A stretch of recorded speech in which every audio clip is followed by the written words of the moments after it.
Okay, so ready when I'm you are? ready to go whenever you are. Okay, off you go then.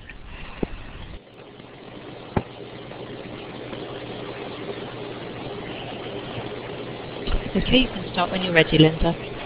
Yeah, sorry, actually, could you just give me a moment? There's something else I need to do. Sorry about this. Hang on, something else I need to upload. Okay.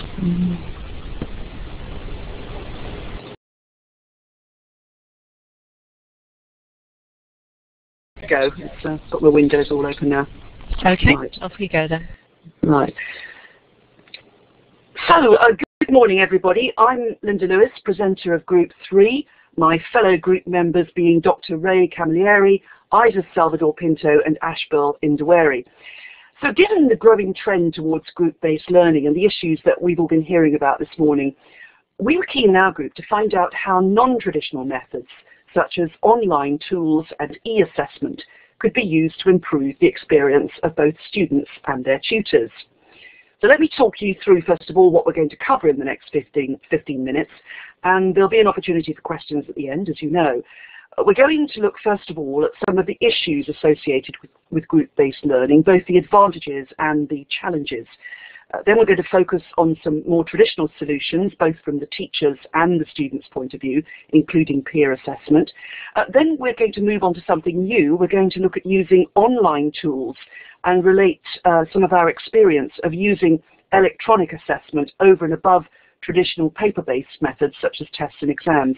And of course, there'll be a bibliography at the end, and the slides will be available as a download when we finish as well. So, first of all, the advantages, the perceived advantages of group-based learning for students like these architecture students at the University of Westminster, you can see on the right, and their teachers. If we look at what Gibbs G has to say, group-based learning is popular because it engages students and enhances student performance. It enables students to share their resources, and it also promotes collaboration. And there's a helpful byproduct in that it reduces marking for lecturers, which means obviously that we have more time to focus on giving feedback. So what about the challenges which we've been hearing about this morning? Well, from the tutor's point of view, we've listed a few here. What about the situation that can arise where you get these so-called free riders who are uncooperative and simply won't participate? Or what if only half the group or less end up doing all the work? And of course, as a teacher, you know that this is a possibility, that this might happen at the outset, and this puts you in a slightly difficult situation. What do you do? How do you handle it? Do you allow spontaneous formation of groups and let the students choose who they work with? Or do you assign them to specific groups in an attempt to achieve more balanced, mixed ability groups? And how do you ensure an equitable distribution of marks for fair reward at the end, especially when you have a situation where some students have willingly teamed up with others of lower ability? Will their marks be dragged down, and should you do something about it?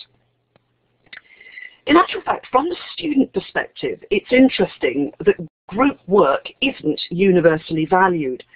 Many students prefer to study independently, rather than having to negotiate with a group with all that that entails. And you get others who fear that their grades may suffer, or as Garrett S. points out, they could get resentful about putting in a disproportionate amount of effort. And of course, this resentment becomes what you might call mission critical when we get to the assessment stage. So, the problem with traditional ways of assessing group presentations, say, with a marking scheme and a group mark allocated to the whole group, is that, as previous groups have remarked this morning, it doesn't recognize individual effort, nor does it actually provide the type of feedback that enables all members of the group to learn. Research by Latane et al. Suggests that where there's no marking mechanism to identify how much each individual has contributed, then there's less effort put in and less motivation to perform as the group size grows. So the bigger the group, the smaller the motivation. One option is, which we have also, other groups have talked about today, is to build in an element of peer assessment, which, according to studies conducted by Falchikoff and Goldfinch, is said to be as reliable as tutor assessment in terms of coming up with the correct findings. Although if you look at our paper, which we uploaded to the module forum regarding some findings regarding gender biases uncovered by Garrett S., you may find that interesting. And if you know the students, then also social bias can creep in too, which is why you get the situation in some universities, obviously, of exams being marked anonymously. So, can online tools and assessment help? That was the question that we tasked ourselves with exploring, especially as we ourselves were operating as a virtual group and had never actually met professionally or socially. Could we actually get along, and could we produce something meaningful at the outset? Being part of that group experience was actually very helpful. So, using Collaborate software, we set up regular evening meetings lasting approximately 1 hour, which we found fairly easy to fit into our daily schedules. And we've shown here where we were all based. One person was in Maidenhead, I'm in North London in Hampstead, another group member at Canary Wharf, and then another one right down here in the bottom right-hand corner in Sittingbourne in Kent. So we managed to divvy up the tasks fairly quickly and efficiently. And one group member researched the issues associated with group learning, while another researched e-assessment, while another researched software tools. However, it wasn't long before we ran into some trouble, something that we had often witnessed amongst our own students, and now we were experiencing it ourselves. Having delved deeper into our subject matter as individuals, what actually transpired was that we couldn't agree on how to draw all our threads together. We actually had enough material for a 1-hour lecture, not a 15-minute presentation. So what should we do? Should we drop part of the presentation? This sparked what I would politely call a lively debate by email. Incidentally, one of the things that we encountered that sending emails is not actually a very easy way of resolving conflict. However, being the sort of people that we are, of course, we did actually finally manage to resolve our differences, and we decided on the format for the presentation. And we were actually by this time using emails in a rather different way.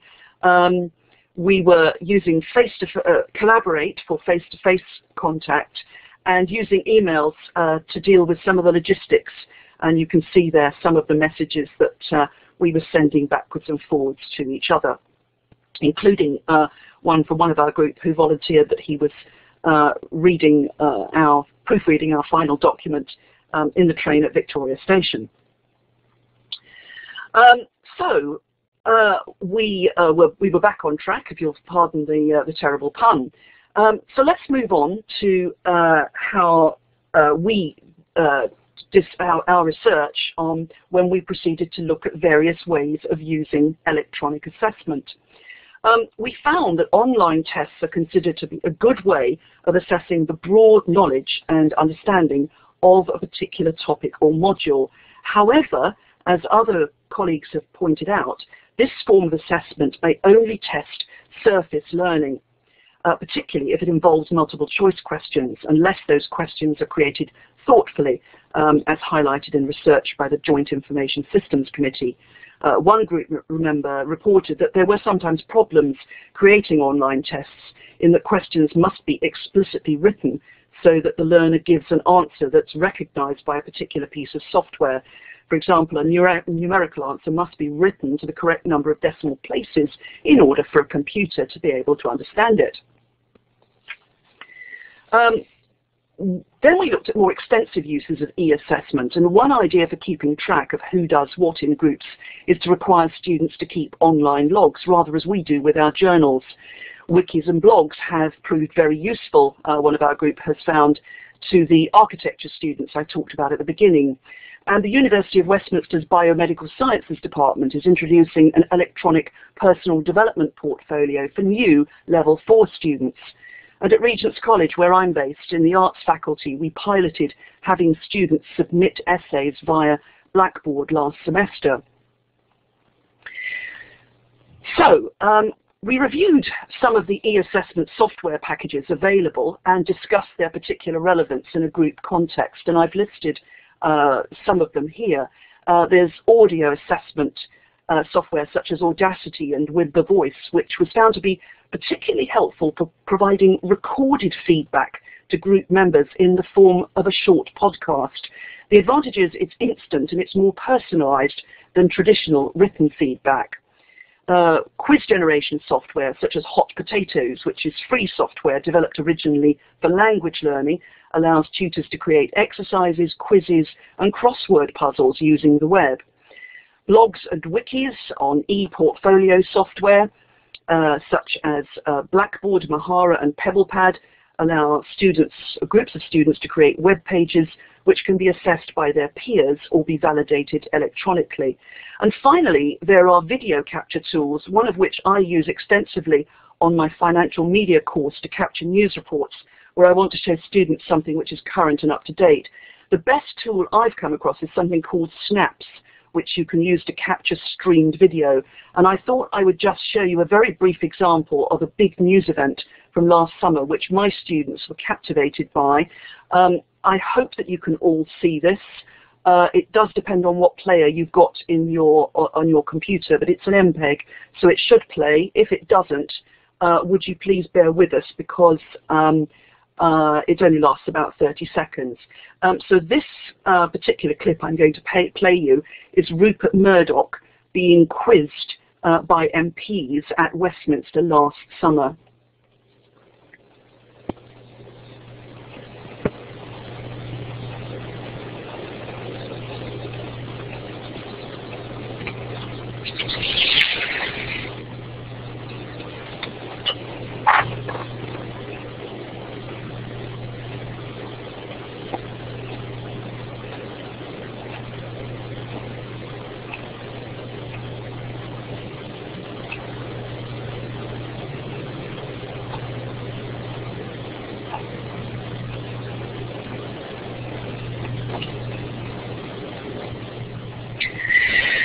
So that was Rupert Murdoch just before the famous custard pie incident. Then there are other useful tools that we've all been using. On the right of your screen, you should be able to see social networking software such as Facebook and Me, virtual patient player software such as VPSim, Turnitin for checking on plagiarism, software such as Blackboard Moodle and OpenMark for online submission of assignments. And finally, there's RSS feeds to provide the latest news, which you can use to augment your own blogs or even your Blackboard module site if you have one, all of which helps to engage group members away from the classroom. So finally, we'd like to summarize some of the advantages of using e-assessment over traditional learning methods, over traditional paper-based methods, and we've listed some of them here. First of all, e-assessment is said to enhance learning question styles, which can incorporate interactivity and multimedia. It can be linked to other computer-based or online materials. It can create sounds for students to replicate.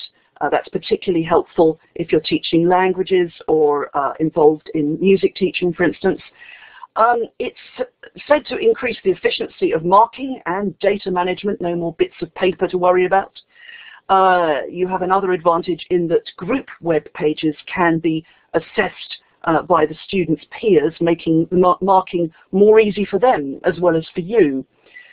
It also allows for rehearsal and revision, and there is this possibility of what I talked about earlier on, the instant feedback, the audio recorded feedback, which is more immediate, more personal, and more efficient. You can even set tests where you actually get computers to do the marking, but it is mainly appropriate in so-called objective testing. E-assessment is more flexible regarding where and when the assessment is carried out, and it also improves impartiality and cuts down on plagiarism. So therefore, we found that e-assessment and online tools may not solve the previously identified challenges posed by group learning. However, used appropriately, we consider that they can form a useful and engaging enhancement, particularly for the next generation of students for whom social media and new technology are not an option when it comes to communication, but a given. We have a short bibliography at the end for the images that we've used, which I should point out were actually mainly taken by ISIS. And we've also got a bibliography at the end of some of the references that we refer to. It's time now for any questions, and we have the members of my group joining in. We've got 5 minutes, and you can either submit the questions by the chat box, or if Helen and Gunther could very helpfully pass the microphone around, that would be marvellous. Ray researched e-assessment, Isis researched the software, and Ashbel researched the group challenges. So if all three of you could turn your microphones on so that you're ready to speak, we'll throw it open to the floor, the cyber floor. Okay, thank you very much again. Excellent. Could I'll ask the question first. I've worked out the numbering system. Go ahead, Aidan. Oh, can you hear me? Yep. Yes, we can hear you. Oh, is that still working? Yeah. We can hear you. Oh, brilliant. Yeah, very nice presentation, Linda. I really enjoyed that. Just a point for clarification. Do you think that there's a place for using online assessment tools in a formative context? So both informative group feedback and then formative peer group assessment? Well, I'm actually going to ask Ray if he could respond to that one. I think you've probably been listening to me quite long enough. Ray, would you like to give us your view on that? Yeah, the quick answer to that is yes, I think online e-assessment would work fantastically well in terms of formative assessment for students, particularly if they're going to be doing a similar test that's actually going to be a summative assessment, for example. So they could actually get an idea about how that test is going to work out before they actually sit and do it themselves. Because of course some of these students may well have, that might be their first experience of actually sitting an online test. So I hope that's answered your question. Thanks, Ray. Sorry. Very much. Sorry, Linda. I talked across you there. Julie, would you like I've given you the microphone. If you'd like to ask your question. Yes. I hope you can hear me. Hello. Yes, I enjoyed your presentation. I only got a whiteboard with sound when I heard it, so I was wondering if you were able to test any of the reliability of any of the online software that you were using, or actually whether you had actually evaluated the one that you were actually using. Shall I pick up on that? Can I just ask, are you talking about the video clip or are you talking about the entire presentation? No, sorry, it's just the video clip. And having come from an exasperated experience so far, I was just interested to see whether you had tested things, and because obviously if you're trying to meet students across many different areas in different countries and things like that, it's all got to be quite reliable. Yeah, can I just pick up on that, because it's something I know exactly what you mean, and I share your frustration when things don't work as you expect them to. We did test it, yes, and we tested it on both Windows and Macs. We tested it on several different browsers. I'd actually, in a past life, I'm a journalist by background, but I used to be involved in a software development company, and that was one of the things that we did religiously when we developed something new, trying with different browsers, different operating systems. You can spend an awful long time testing things. I'll be brutally honest with you, one of our group had the same experience as you did when viewing, but we decided that we would go ahead and show it to you anyway, because we wanted to exploit the technology and explore the technology. We didn't have time to test, to conduct further tests to try to find out what the problem was. That was why I gave the health warning at the start that you might not see something. In the real world, obviously, you would conduct much wider tests, but in my experience, testing for both, for not assuming that the whole world uses Windows, but testing on Macs, testing on not just Windows Explorer, but also Firefox, Safari, Chrome, and Google Chrome, the new one that a lot of people are using. I agree, that's fine. Just to let you know, I'm using quite a sophisticated powered iMac and on Safari. Okay. Well, that's really interesting because that's exactly what I'm on as well. But well, there you go. That's technology. Thank you very much, Linda. I probably have time for one more question. Sorry, Yusuf. I think Ariane was ahead of you there, putting her hand up. Ariane, would you like to go ahead and ask your question? Yes, thank you. I very much appreciated also the personal nature of your presentation, tying it in with your own group experience. So I can obviously understand a lot of the benefits of the electronic ways of engaging students. But some of the tools that you discussed, I struggle to see how that enhances group learning. Okay, well, Isis was looking directly at the software. I wonder if Isis might be able to give a comment on that. Yes, okay, yes, I can give a comment. Hello? Yes, hello, Isis, go ahead. Hello, yes.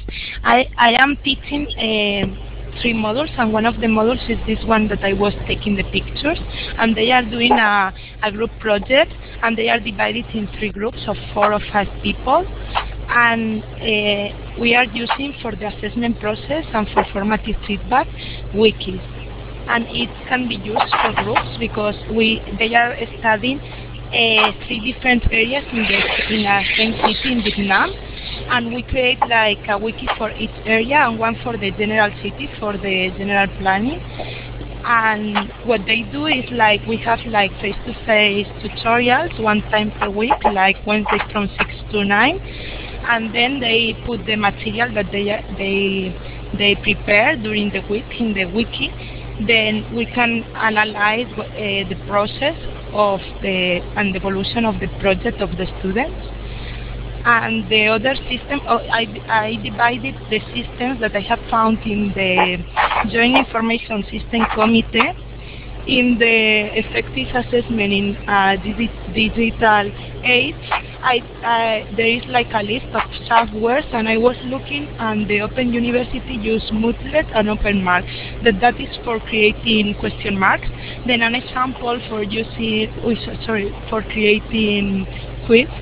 And an example can be like to have the students in small groups and to put the quiz. Then they will like discuss first about the answer in groups, and then they will choose the answer that they agree. Then it will generate a better result than if they do that individually, because they have this discussion before choosing the answer. Thank you, Isis. So just to reiterate there, Isis has actually got her students in both London and Vietnam, which I don't think you could really get too much further apart than that. But thank you very Helen, much. do we have time for another question, or is that it in terms of our time? Very interesting. Again, thank you. Trying to keep us to time. So we've got 5 minutes now for you to make your notes and make a note of your grades before we move to the next room at 11:45, and that's group 4 for the next room, and then we'll give them 5 minutes to set up. So if you'd like to make your notes and then move to group 4. Thank you.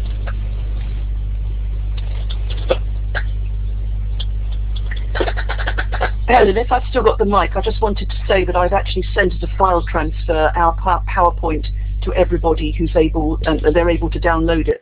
It will have appeared on their computers as available as a download, so they can print it out if they want to later.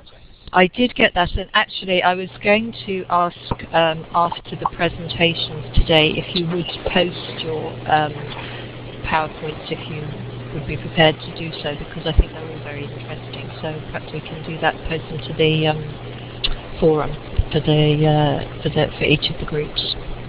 Will do. We just wanted to do this at the end of our presentation as well. Thank you very much. I did get that. I'm not on my machine, so that's great. Thank you. Thank you.